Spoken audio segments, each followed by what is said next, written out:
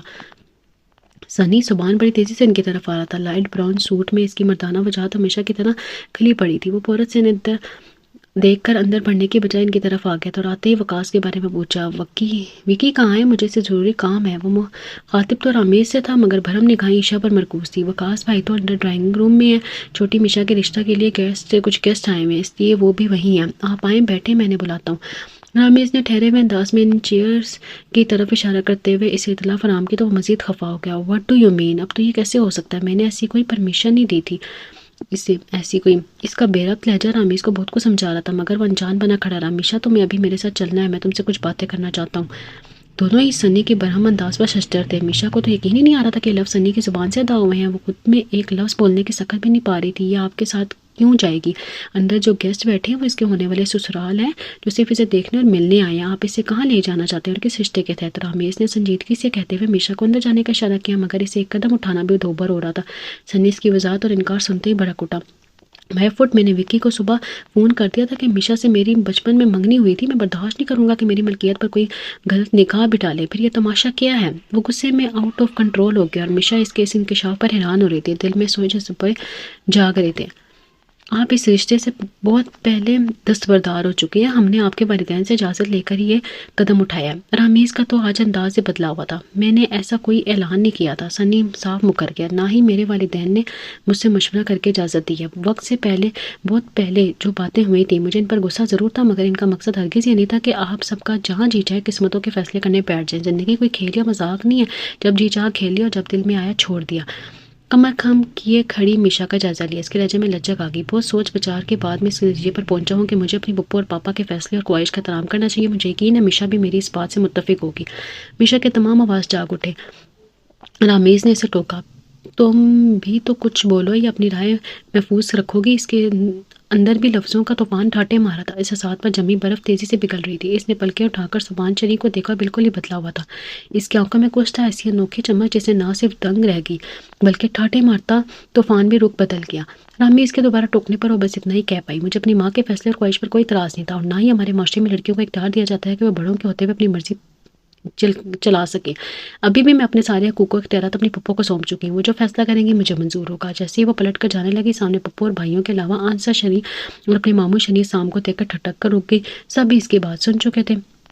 میرا خیال ہے بچے خود فیصلہ کر چکے ہیں۔ باپ کے کہنے پر سنی سنبھل گیا۔ جی پاپا، فیصلہ ہو گیا، میں میشا کے ساتھ شادی کرنے پر تیار ہوں، اور عرشا کو بھی یقیناً اعتراض نہیں ہوگا، کیونکہ ہم دونوں ہی اپنے بڑوں سے محبت کرتے ہیں۔ مگر آپ سب یہ بات ضرور یاد رکھیں کہ بچپن میں باندھے کے بندھن سنجوگ بڑے دکھ دیتے ہیں۔ انا یا اپنی ذات کے لیے کیے کہ وعدے آپ کی اولاد کو سوائے قرب اور زیت کے علاوہ کچھ نہیں دے سکتے۔ جب آپ لوگ اپنی اولاد کو نئی دنیا خود سے دیکھنے کی اجازت دے دیتے ہیں تو پھر انہیں اپنی زندگی کا فیصلہ کرنے کا اختیار بھی دینا چاہیے۔ سنجوگ کے فیصلے وہی مضبوط اور پائیدار ہوتے ہیں جو دو فریقین کی باہمی رضا سے طے ہوں۔ ان کی مرضی یا انکار، ان کی شخصی آزادی کو قید کرنے کا حق نہیں ہے آپ لوگوں کے پاس۔ مگر سنی نے بہت کچھ سمجھانا چاہتا تھا، مگر رامیز اپنی عادت سے باز نہیں رہا۔ بڑوں کے درمیانی بات کاٹ کر بولا، بڑوں کا وقت گزر چکا ہے، اب تو آپ کو آنے والی نسل کی بھاگ دوڑ سنبھالنی ہے۔ اتنی باتیں خود کو ہی سمجھاتے رہے۔ میشا کے علاوہ سبھی مسکرا دیے۔ میشا کسی پریشانی میں گئی تھی، فوراً بولی، رامیز اندر جو گیسٹ بیٹھے ہیں وہ کیا سوچتے ہوں گے؟ میشا نے آہستہ سے رامیز کے کان میں کہا، رامیز نے اس کی بات بہت اونچی آواز میں نشر کی۔ سبھی کھلکھلا دیے۔ سنی بھی صورتحال سمجھ گیا تھا، وہ مہمان تو ہم ہیں، ہم دوبارہ تمہیں اپنے بیٹے کے لیے مانگنے آئے تھے۔ ہم جانتے تھے سنی ضرور اعتراف کرنے آئے گا، ہم یہی دیکھنا چاہتے تھے۔ آنسا شریف کا نرم گداز محبت والا لہجہ اس کے اندر ہلچل مچانے لگا۔ وہ پہلے بھی اس کے خلاف نہ تھیں، بس وقتی طور پر اپنی نند کی باتوں میں آئی تھیں۔ میشا کو یقین نہیں آ رہا تھا اس کے دل کی مراد بہر آئی ہے۔ سبحان شریف اس کے دل پر قائم وہ نقش تھا جسے مٹانا آسان نہیں تھا۔ آنسا شریف نے بڑھ کر اسے گلے لگایا، وہ بے تحاشا رو دی۔ ایموشنز، یہ کیا کر رہی ہو؟ یہ آنسو رخصتی کے لیے بچا کر رکھو، اور اتنا یاد رکھو جس کے گلے لگ کر تم رو رہی ہو تمہاری ساس ہے، یہ تمہیں لے کر جائیں گی۔ رامیز نے اس کے کان میں گھس کر اعلانیہ سرگوشی کی، ایک دم چھین کر اسے مارنے کو لپکی تو رامیز کے دھوکے میں سنی کو اس کی دھپ پڑ گئی، جس سے سب محظوظ ہوئے۔ سنو جی، سنی بھائی بدلے لینے شروع کر دی ہیں، اپنی خیر منائی ہے، بس بڑی خونخوار ہے۔ رامیز نے اپنے ماما کے پیچھے سے گردن نکال کر ہانک لگائی تو میشا اس کی طرف بڑی، 2 قدم بڑھا کر ہی رک گئی۔ سنی کہہ رہا تھا، ڈونٹ وری، میں بعد میں حساب برابر کر لوں گا، میں بھی ادھار رکھنے والوں میں سے نہیں ہوں۔ سنی کی ہنسی کے جلتے رنگ اسے وہاں سے بھاگنے پر مجبور کر گیا۔ رامیز کے کہہ کے اس کے پیچھے تک رہے، اس نے اپنے کمرے میں آ کر دم لیا، البتہ اس کے کان ان کی آہٹوں پر تھے۔ رامیز کے تیز آواز اس سماعتوں تک رسائی رکھتی تھی۔ وہ میشا کے سوال والے فقرے زور شور سے سنا رہا تھا، مگر اب اسے کوئی پرواہ نہیں تھی۔ دل میں چپی پھانس نکل گئی تھی۔ آج اسے لگ رہا تھا بڑی دنیا میں وہ تنہا نہیں ہے، سب اس کے ہیں، خصوصاً سبحان شریف جس سے اس کا دل آباد تھا۔ اب تو زندگی کی شاہرہ بھی اس سے روشن ہونے والی تھی۔ ناول کا نام تھا محبت کا دیا جلانا ہے، از قلم رفعت سراج۔ ناول کا نام ڈسکرپشن باکس میں بھی موجود ہے، تو آپ وہاں سے بھی ناول کا نام پڑھ سکتے ہیں۔